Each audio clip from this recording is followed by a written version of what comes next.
How to change Amazon Prime password. Hi everyone, welcome back to our channel. In today's video I'll guide you on how you can change your Amazon Prime password, so make sure to watch the video till the very end.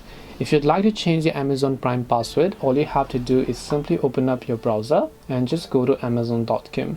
Once you go to amazon.com, you're gonna see this type of interface where you have to tap the three lines option from the top left and then just go to this option called your account.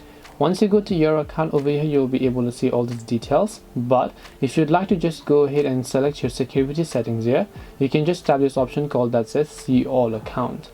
Once you go to see all account, over here you can see login and security. Tap on login and security option. Then first of all, make sure to verify with your current password, then tap the sign in option. After you've done that, over here you'll find the password button. You can just tap the edit button next to password.